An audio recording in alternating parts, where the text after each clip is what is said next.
Good evening, my friends. This is Paul, and tonight I'm going to be reviewing to you Rayman Legends for the Wii U. Yes, the Wii U, not the Switch, because even though the Switch port is the definitive edition, I think it has like one new mode and a couple of new costumes, and you can play it on the go. Not very definitive, if you ask me. So, I decided to play it on the game that not only was its intended system of origin, but this was originally going to be a Wii U launch title. What happened along the way, I don't know.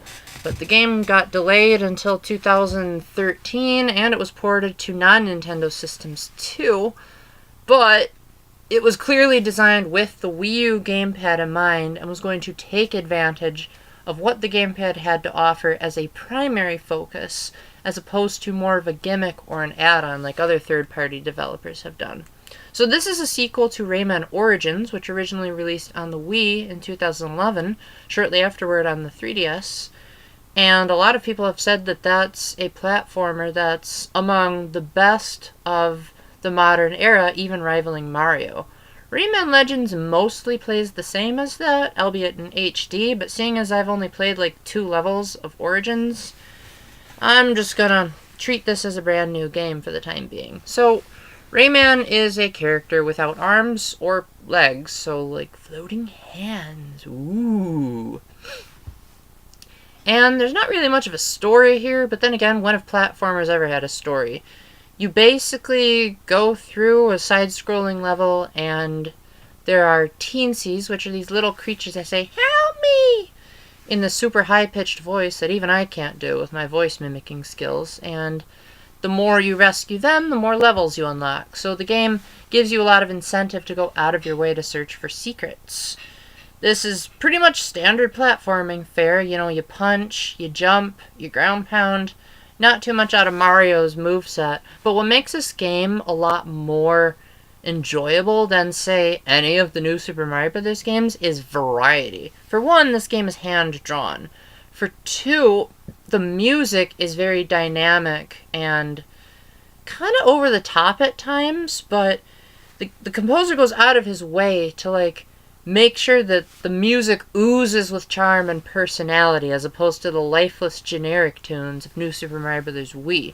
You've got songs that have didgeridoos, kazoos, people whistling along to the music, and even some fully orchestrated pieces that are so magnificent that I actually compared it to Pirates of the Caribbean, and even my dad was impressed, and that's saying something, seeing as he's very rarely impressed with video game music.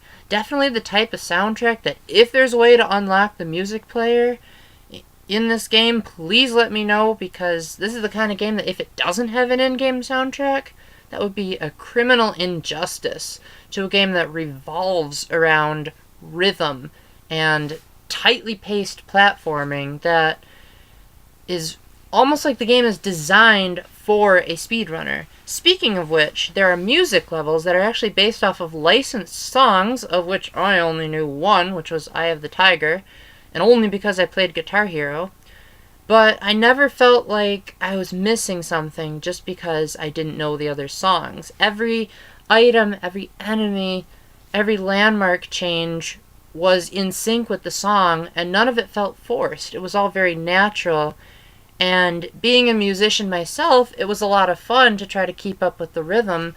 And when I finally beat all of the music levels, the game was like, seeing as rhythm flows through your body, here's this reward. And you just feel like a platforming and musical guru when you're done with those.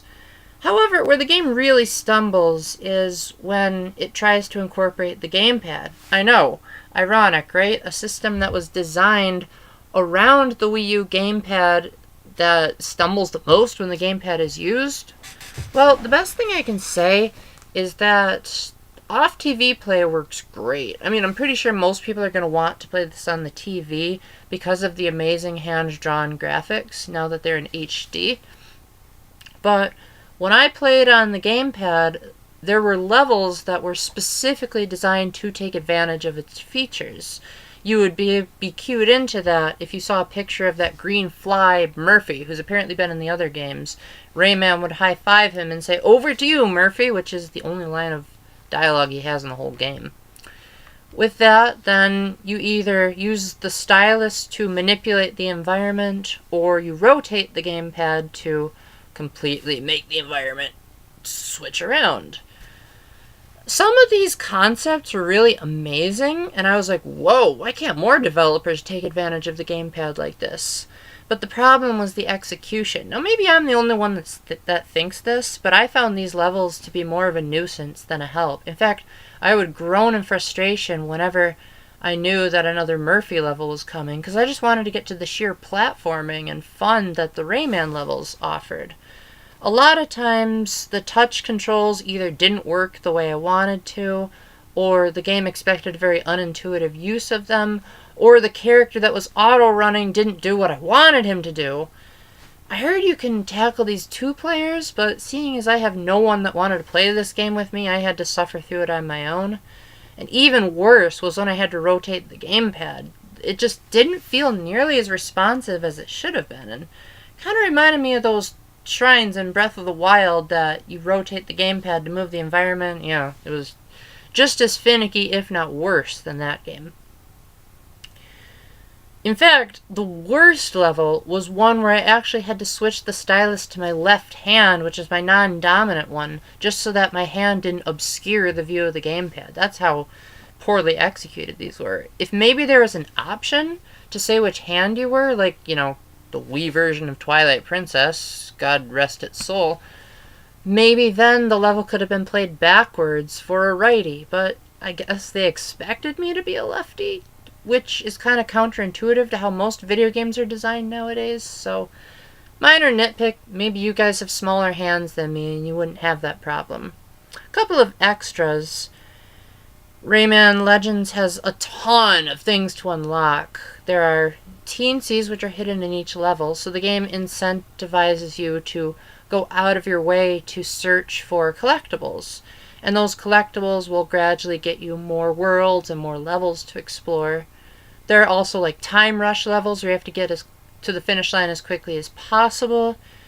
There are also heroes that you can unlock if you get enough lums, which is another kind of collectible, but thankfully they're usually out in the open, so you shouldn't have to search too hard for them. There are weekly and daily challenges that pop up if you have an internet connection. Don't know how much longer that's going to last, seeing as it's on the Wii U, but when I played it just a couple of days ago, it was working just fine. So, if you ever want something to do every time you turn on the Wii U, you got it. There's even a leaderboard, but now that Me vs. Dead, it's kind of pointless, so you might as well just write it down for bragging rights.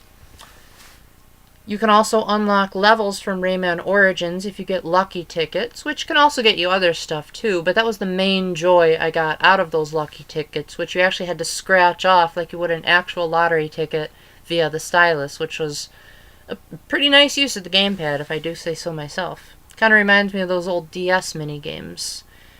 The game is also presented very out of order, so if you're the type that doesn't like going just from level to level, like in the Mario games, the game pretty much just says, here's a bunch of levels, have fun with them, and then you unlock so much more in such an out-of-order, mixed-up way that it really is a matter of choice. Now, the levels will be marked between 1 to 5 skulls to mark its difficulty, so it'll say, well, if you're a beginner, you should start here, but if you want to go straight to the tough ones, we're not stopping you. In fact, once something is unlocked, the game pretty much says, if you want to go for it, go for it. And I like that kind of structure. It's the kind of thing that I thought only the Zero Escape games could play out, but apparently even Rayman can do it. This is a game that I would highly recommend only if you're, well, I guess if I'm talking about the Switch version, you actually have to play the game in handheld mode to do the Murphy levels, but if you're playing it on the Wii U, this is the kind of game where I would advise that you have both your ears and your eyes checked before you play this, because once you get to the final world, and trust me, you'll know what I'm talking about when you get to it, but the game tries to sort of mess with your Wii U to make you think that the system is either broken or glitching out, and you really need to have good eyesight to be able to make out what's going on. Also, because the game is so music-focused, you're going to want to hear every little detail because the music and the sound effects sometimes provide subtle clues that'll help you proceed, especially in the music levels. This is a game I highly recommend to anyone who loves platformers, but be warned, there are a lot of eyeballs, and easily squeamish people might have a hard time keeping their stomach in, if you know what I mean. But if you can handle a lot of that and a few crude humor moments here and there, you're in for an absolute platforming treat. I highly recommend picking this up either on the Wii U or the Switch, although at the moment the Wii U version is less expensive, so preferably that. Either way, you're in for a wonderful time. With that, thank you very much for watching, and until the next time, keep the faith, stay epic, God bless, and tone your musical skills. Bye!